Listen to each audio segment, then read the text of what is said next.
Hey there everybody, welcome to the Daily Space Weather. I'm your host Dan, aka smAsho. We're going to be talking about geomagnetic unrest, vaccinations, machinations, and hallucinations. Should be interesting. First we're going to take a look at the sun. It's the 94 angstroms 48-hour SDO video available on the SDO website. To see sunspot 2770 rising. 3 sunspots in a row there, up in the northern hemisphere. We've got more views for you. Lots of stuff to blast through today. Take a look at the fields. And we only have one umbral field polarity here, as far as I know. And I believe what's going on is we've got umbrae there. And they're all South Pole oriented, I think. We'll clarify by the end of the video. Anyway, there are the fields. And here's 304 angstroms. And we've got some custom videos of that. Here's a 304 angstroms view of sunspot 2770. It did produce some B-class X-ray flares yesterday, solar flares as we call them. Not to be confused with coronal mass ejections. The first one is photons, the second one is protons. Know the difference. It's pretty stark of a difference. Here's a close-up in 171 angstroms, courtesy helioviewer.org. We'll let that play through a second time there.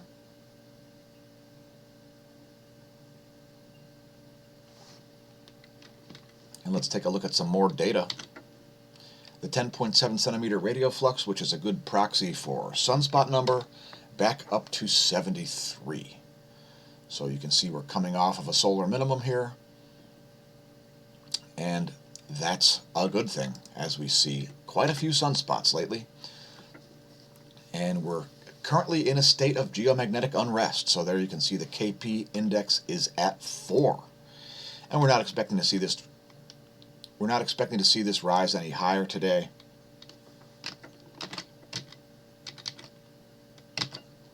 And I'm thinking probably this high-speed solar wind, and it's a very high-speed solar wind, should be subsiding soon.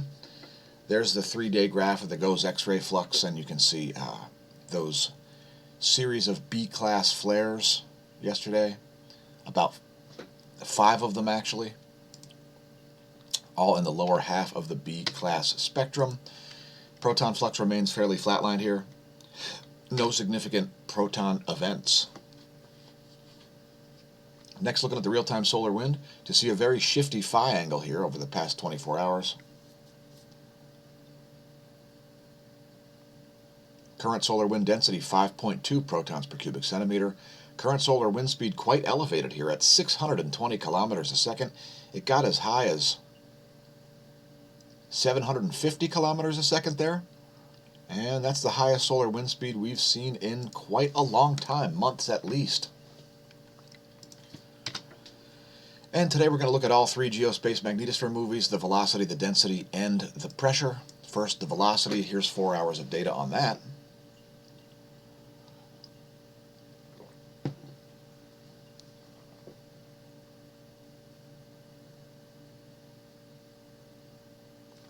And I would note that the dark red is actually low velocity. Next, the density. Here showing low density in white and high density in navy blue. It only really goes from 0 to 4 protons per cubic centimeter. So when we get more than that, we just see the whole thing turning dark blue. That's just the way the space weather modeling framework is set up. Let's let that play all the way through here.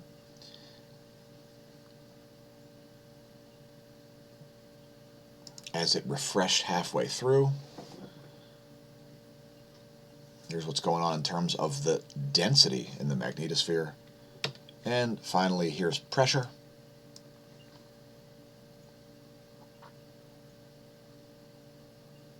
And you can see the likelihood of some additional Van Allen belts being formed there, creating additional double layers. We also did see an odd rise in the electron flux. We'll get to it after the smash lights section.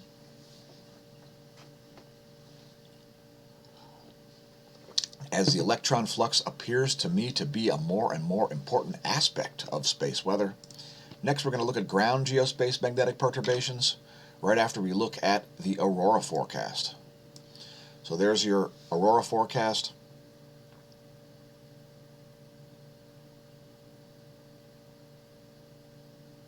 Like protons through the solar wind, so are the days of our lives.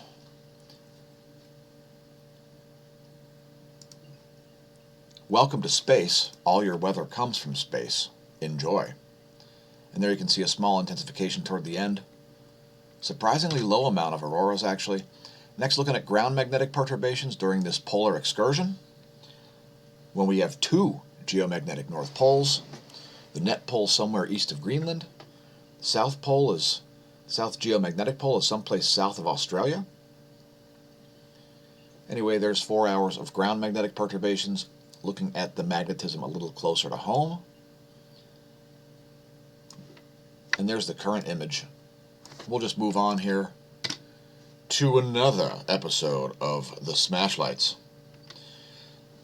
where we're going to talk science, we're going to talk products, we're going to talk funding, we're going to talk hallucinations, vaccinations, and machinations. Have you noticed some issues? Let's get into it. First, let's talk about some archaeology. A surprise finding at the bottom of Lake Titicaca. It is a llama carved from a shell and a piece of gold leaf inside of this stone time capsule, I guess. Apparently by the Inca, some form of ritual offerings.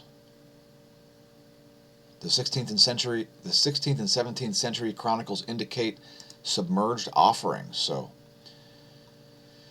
Lake Titicaca, an interesting archaeological find here.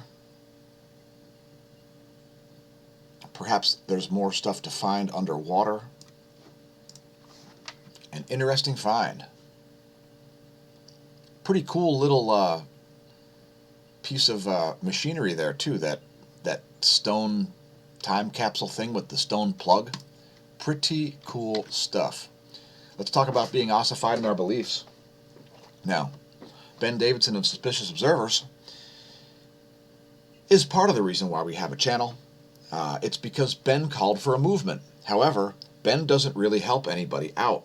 So we've asked Mr. Davidson repeatedly, well, a few times at least, to do collaborative videos about various subjects, and we don't get a response. So, just so you know, if you're one of these Suspicious Observers viewers, know our mission, because our mission is to assist, study, and report on the ongoing formation of a unified theory of physics.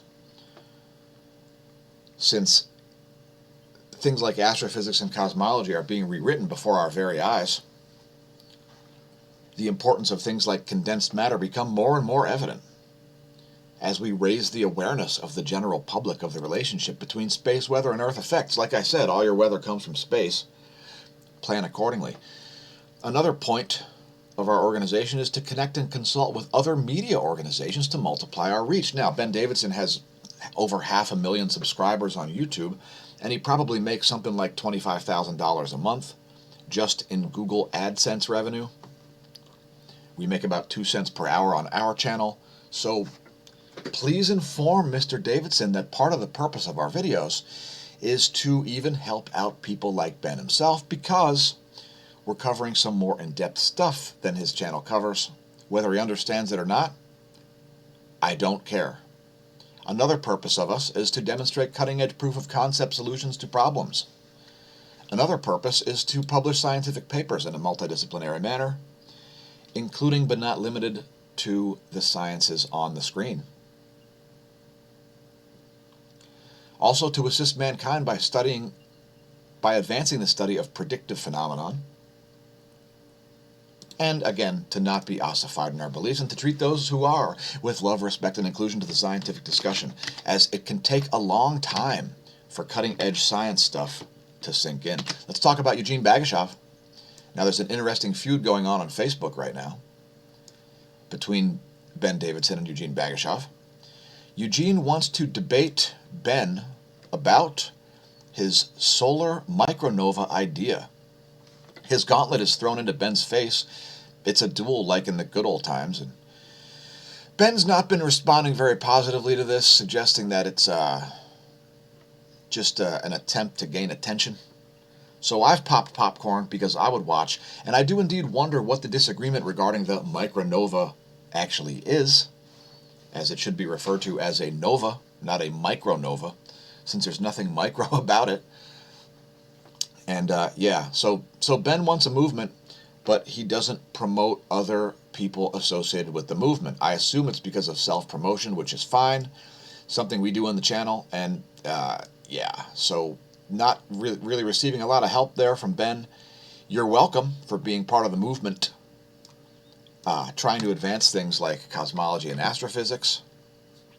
And I don't know, drop me a line if you want to do a collaborative video, as I've got a lot of ideas about a lot of the things that I don't think Ben understands. Thanks to our patrons, the real source of funding for the content. Like I said, Google strives to pay us absolutely nothing. We can't even get to 1,700 subscribers, much less 2,000 or 5 figures worth of subs. And so we rely on our patrons. So thanks again, patrons. There will be a credit crawl coming soon, I promise. There's just a little bit of overwork and underpay happening here on our end. Please consider giving smAsho staff a raise by becoming a patron. There are 9 different levels there. We're also on Subscribestar, thanks to our Subscribestars as well. We are streaming live to Twitch. We love the platform, and that's why we use it, because it's so good. And contrastingly, we're also on YouTube, where we use the platform because it should get us the most views, since it's the second largest search engine in the world, second only to Google. Yes, that's right. The second largest search engine is actually the YouTube search. And we find it odd that we have so few subscribers. So please press like and subscribe if you're viewing on YouTube, and if you're viewing elsewhere, such as on BitChute. Thanks for your patronage over there. Please consider funding us by purchasing our products that are listed in the links below the video, and becoming a patron or a Subscribestar, or even one-time PayPal donations. Thanks to Smash staff, she's beefed up the website. Here you have smashomash.org, which will redirect you to smashomash.com. It's got all of our social media, as well as links to the forum, the Smash store, and to our affiliate. We've added another item to the affiliate page, so now we've got a pulse oximeter, which we'll be receiving and doing various tests on and videos about, blood oxygen levels. We've also advertised the amino acid L-lysine. We've also advertised the sulfur compound methylsulfonylmethane. And the latest on the list is the almond flour. So Nature's eats blanched, superfine almond flour, and we use this when we're making meat. So one of the things that we like to do is we like to cook things in the air fryer. And one of the things that we do is we put dry rubs on the outside of the meats. So for instance, if we were trying to make a fried chicken, we would actually substitute breadcrumbs with almond flour. And this is much healthier. It adds a nice nutty flavor. And it sort of adds a little bit of the same consistency that you would get when adding breadcrumbs to your dry rub. Consider adding almond flour also, and we're going to be putting up recipes soon once we get a few more ingredients listed on the Amazon affiliate. So again, please check out the smashomash.com/affiliate. That's smashomash.com/affiliate. And please consider purchasing the products. And again, we'll be doing demonstrations of the pulse oximeter soon. I think we're actually going to be receiving that today. Don't quote me on it. Consider almond flour, and you can even make, there's actually a recipe for macaroons on the back of this. You can make cookies out of almond flour instead of using regular flour. So it's an interesting ingredient, and we use it regularly to add dry rubs to our foods. Let's talk about an asthma drug. Beta-2 agonists. Yeah, beta-2 agonists appear to have performance-enhancing benefits even on athletes without asthma. It's a problem. And all of the products are on the list of the World Anti-Doping Association. In January, WADA, the World Anti-Doping Association, updated its list of banned substances, which included all beta-2 agonists except for specific doses of salbutamol, formoterol, and salmeterol. So the point is, if you're competing, watch out for taking these substances. They are inhaled steroids. And again, they will provide a performance boost even on people without asthma. So this is a problem, and you would need a prescription to be able to use those listed products in competition. So this is very interesting, for people like recreational cyclists who don't have to worry about drug testing, as well as for everybody, since the beta-2 agonists relax airways carrying oxygen to the lungs. They basically cause vasodilation in your respiratory tract. By the way, asthma is common among Olympic athletes. And enough said about that. This article's all over the Science Wire today. And let's talk about COVID, the cheap Chinese virus made in China. It's made in China. And it makes me just want to be like, oh, hi. Oh my God, I'm so scared right now. I'm so scared. That's about how my immune system treats little baby plastic viruses from China called COVID-19. Now, perhaps many of you saw me last week when I was singing about how Fauci comes from a bad part of town. It's Washington, D.C., and everybody with a brain tries to put Fauci down. Fauci, we don't particularly care what you say, 'cause you're lobbying for vaccines every day. And so I say, now shut up, Fauci. Fauci, shut up. Fauci suggests wearing goggles for full protection, an idiotic idea. And this one's from July 31st, 2020 here. Just nothing but a few days ago. Fauci idiotically suggested wearing goggles for full protection. Now, for those of you who were not aware, we reported months and months and months ago that conjunctivitis, otherwise known as pink eye, is a symptom of coronavirus and that you can get it through your eye. And it's a known thing. There are exposed mucosal surfaces in your eyes and in your ears and in your nose and in your mouth. So by all means, since I like to carry things through to their logical conclusion, wear a full astronaut suit if you want full protection. You're not going to be fully protected. By the way, your dogs and cats can get coronavirus. There's been a reported death of a dog from COVID-19. So if you're going to mask up your pets, then have fun, folks. Have fun. Here's a quote from Fauci, a complete idiot. Innocently spreading it to someone who was uninfected when you don't even know you're infected because... Yeah, unknowingly spread it to somebody who's uninfected. Well, gee, who knew? Here's the thing, folks. Now the Trump campaign is touting face coverings. Yeah, so Trump doesn't like wearing them either, okay? President Trump, in an email to supporters, masks may be good, they may be just okay, or they may be great. So guess what? They're not great, they're stupid. Healthy people wearing masks continues to be stupid. This is all about asymptomatic and pre-symptomatic transfer, which is, by the way, not proven to be a thing. Your viral load is extremely small if you have no symptoms. The point is, last year at this time, I would prefer to have the exact same procedures for grocery shopping as I do this year. Go into the store, don't wear a mask, don't wear gloves, do your shopping, don't lick your hands, don't lick the products, go home, put all your stuff away, wash your hands, call it a day. No mask required unless you're going out in the public while you're sick. Masks are stupid. I don't care what anybody says.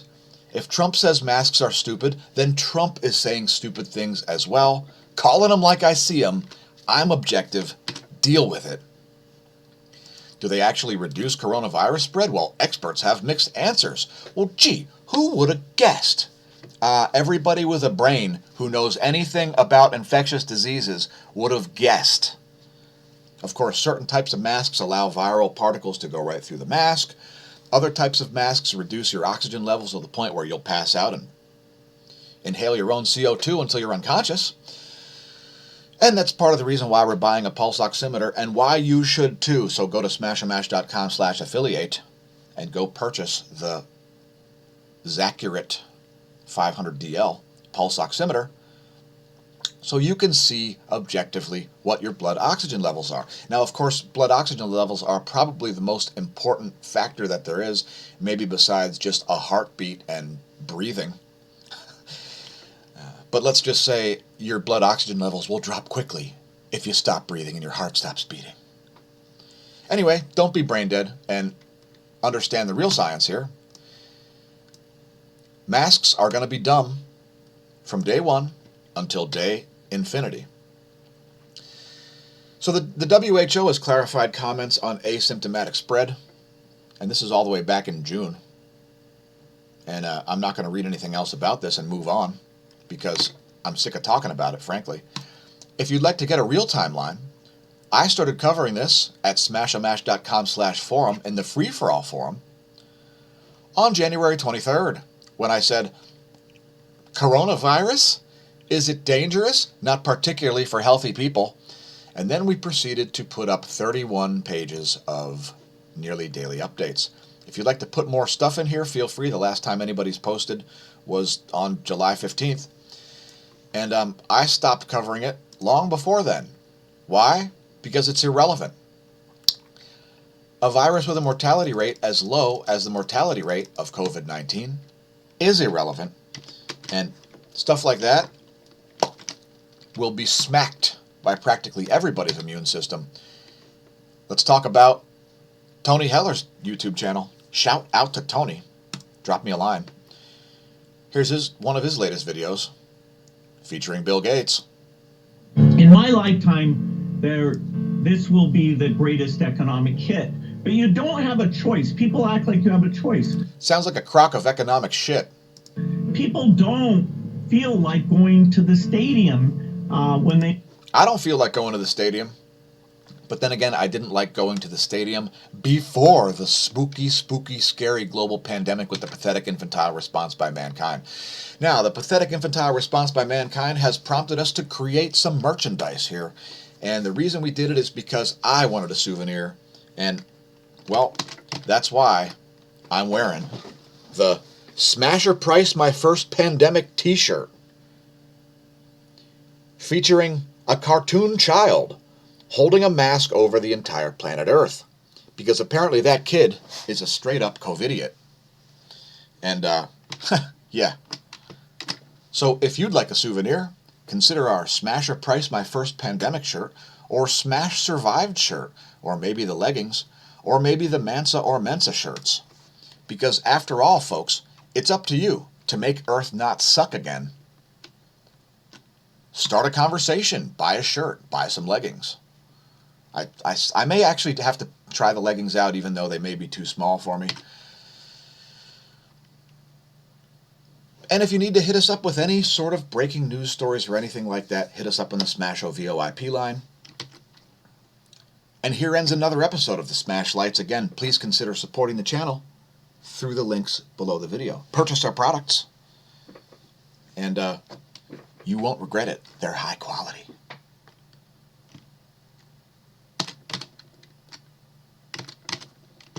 Let's get back to some space type stuff. Go's magnetometer is very spiky and it's all over the place here. And we are still in the North Pole current sheet according to the Gong 2 data. So there's the Gong 2 data. It's taking surprisingly long for the crossing of the current sheet polarity boundary. I've been forecasting it for the last 2 days and have been wrong. So it's another prime example of how the magnetic environment can unexpectedly change. Those sunspots up in the north are looking a little on the weak side, honestly. And I believe that's part of the reason why we're not seeing the polarity change yet. North Pole current sheet here shown in green. And you can see the Earth appears to have not snapped across yet. Although it could have, because the magnetic environment can change with no warning. And this data is 2 hours and 1 minute old. So here's the line of sight field plot. And you can see the B field shown here in blue. Not affected very much by those northern sunspots, which is kind of surprising since there's 3 active regions up there. Here's the 1-year electron flux graph, and we saw some pretty high electron flux levels yesterday, actually earlier today. Actually, when I made the video, when I was doing show prep. We saw the highest electron flux levels we've seen since April, I believe. Still has not reached into warning levels, and I don't expect to see it reach to warning levels. That is an anomalous electron flux, especially with the high-speed solar wind we see. So during this period of geomagnetic unrest, let's take a look at the total electron content. We don't really see any anomalies, and this is a view of the entire air column, which will give you an idea of GPS errors, and we see a fairly normal total electron content. Here's just one layer, just the ionosphere. It's 6 hours of data, courtesy of the Government of Australia Bureau of Meteorology, where there are probably people wearing masks right now and looking like complete COVIDiots. Here's the latest image. And that's at 8:30 Universal Time, looking fairly normal there. Here's where stuff is in the solar system. There's where stuff will be in 1 week. By the way, please leave us a comment if you're viewing the video, whether you're viewing live or viewing Memorex. We appreciate your patronage. Next, looking up at the sky. I'm always interested in what's going on above my head. And if you're up before dawn, you might be able to see Saturn and the Moon and Mars and Venus all at once. Let's take a look at earthquakes of the past 24. Starting with this deep quake coming in at 11:24 Universal Time yesterday in Afghanistan. It's at 155 kilometers and a 4.2 magnitude. Here's another deep quake, this one coming in right around noontime Universal yesterday. It's one of the largest of the past 24, certainly. It's a 5.5 magnitude at 104 kilometers depth at Chile. And by the way, South America is experiencing one of the harshest winters they've seen in decades.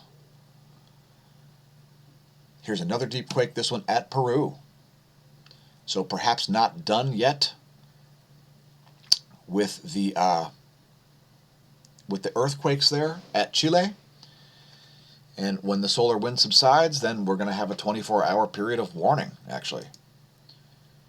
Here's a deep quake at Alaska. It's only a 3.5 magnitude. Here's an odd place for a quake near the Antarctic and plate boundary. It's a 5.3 magnitude. Here's another deep one near Guam. It's a 4.5 magnitude at over 122 kilometers depth. And just scrolling up the list here, let's move on to volcanoes. Nishinoshima still on the list, flight level 160. Semaru, effusive explosive eruption happening there, producing a 14,000-foot ash plume. Dacono exploding, 7,000-foot ash plume there. Popocatépetl exploding, 21,000-foot ash plume there. Volcanic ash not observed in satellite imagery of Sangay. Please don't build a campsite on the lower slopes of it, as you could be killed in a pyroclastic flow. Revenador exploding, flight level 150 there, 15,000 feet. Sabancaya exploding, flight level 220, as it produces a 22,000-foot tall plume of ash. Please do not attempt to pole vault the caldera. Now we've moved on to tropical tidbits, and we're showing you here where we expect the rainfall totals to be at 1800 Universal Time tomorrow. So there you can see we're being forecasted for like about 3 to 3.5 inches of rain, maybe even 4.5 inches of rain here in Lehigh Valley, which, if you're wondering where it is, it's right here by this bend in New Jersey. That's part of the Lehigh Valley right there. And so you'll see the way Hurricane Isaias is going to propagate. Pardon my mispronunciation yesterday. I was not aware that it's Isaias.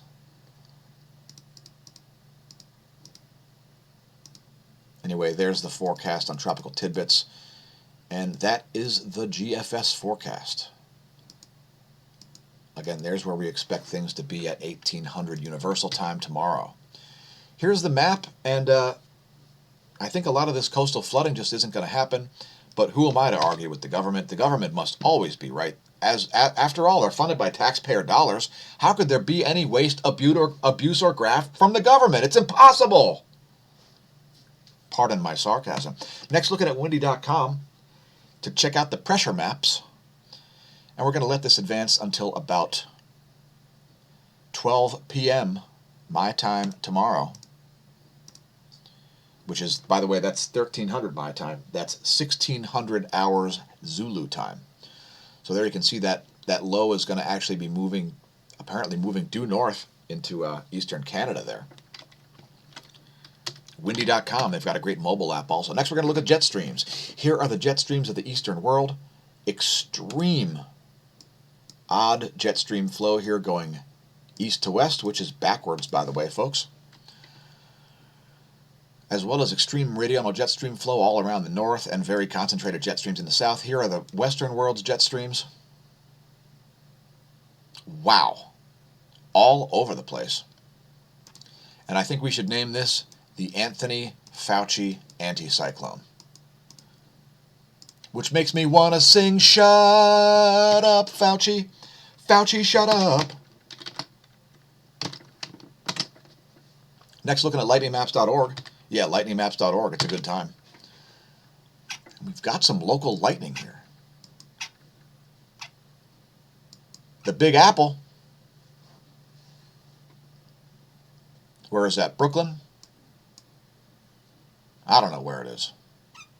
I think it's Brooklyn. That's Queens. Hey, Manhattan, there's thunder rolling in. Next time you hear thunder, perhaps check out lightningmaps.org. It could save your bacon. Next, we're going to look at water vapor maps here as we go into bonus features. Here are the water vapor maps for Africa and Europe. Water vapor maps for the Far East and Oceania. Please leave a comment if you're viewing the content from the Far East or the Middle East. Here is the water vapor map for the Americas. And check out the clockwise rotation of that Anthony Fauci anticyclone. We've decided to start naming weather features to make it look spooky. Oh my God, there's high pressure air and Saharan dust creating the Dr. Anthony Fauci anticyclone. Oh my God. Here's the U.S. Doppler radar map. And you can see Isaias is starting to kind of turn into a line here. And we're just going to get trained all day. And the main portion of this is just going to go right over my head, causing all kinds of flooding and other sorts of disasters. Let's hope I don't end up driving through standing water, as I am a professional driver, so it's unlikely to happen. And let's take a look at that scenario there. We're going to zoom in on North Carolina to show you what's going on in the cloud layer. And there's the scenario in the Mid-Atlantic region. Still seeing a bit of a counterclockwise rotation there. There is some dry air mixed in. We'll show you that in a minute. By the way, that's weakening it. And to quote Rush Limbaugh, regarding the Florida landfall, it was the biggest dud he'd ever seen. Shout out to Rush Limbaugh. Speedy recovery to you, sir. And there is the water vapor map for the U.S., and we're going to zoom in on this region, as it doesn't look all that moist.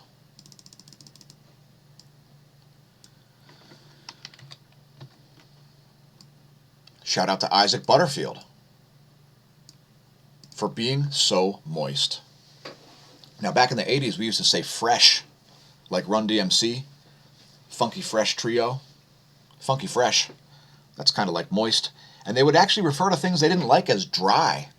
Speaking of dry, this dry air mixing in here may lower the rainfall totals, as that will weaken and create big pressure gradients.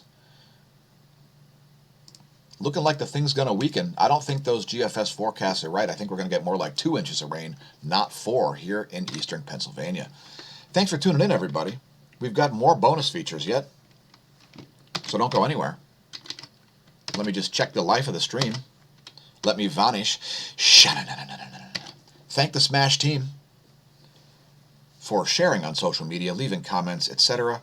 Please consider supporting the channel via the links below. Become a patron, purchase some products, get some merch, get yourself a shirt, a souvenir, as you survived a global pandemic just like your ancestors. And thanks for flying American smAsho ways. Please keep your head and arms inside the smAsho plane at all times. Again, We got your bonus features, yo. We're going to show you the colorized magnetogram.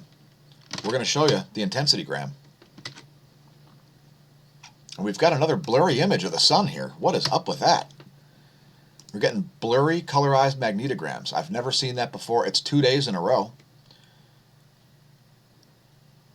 And I'm pretty sure we've only got one umbral polarity here. Let's take a look. All right, let's go back.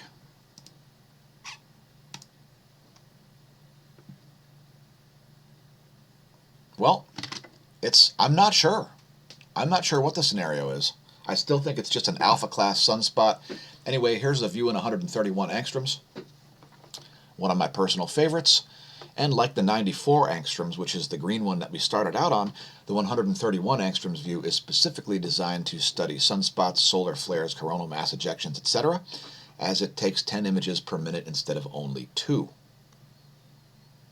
Anyway, that's all she wrote. Thanks for tuning in. Remember, stare at the sun, don't drink, and if you do, don't drive. Welcome to the Neo-Renaissance. Check out smashandmash.com/forum. And since it'll never be now again, may that solar wind be at your back.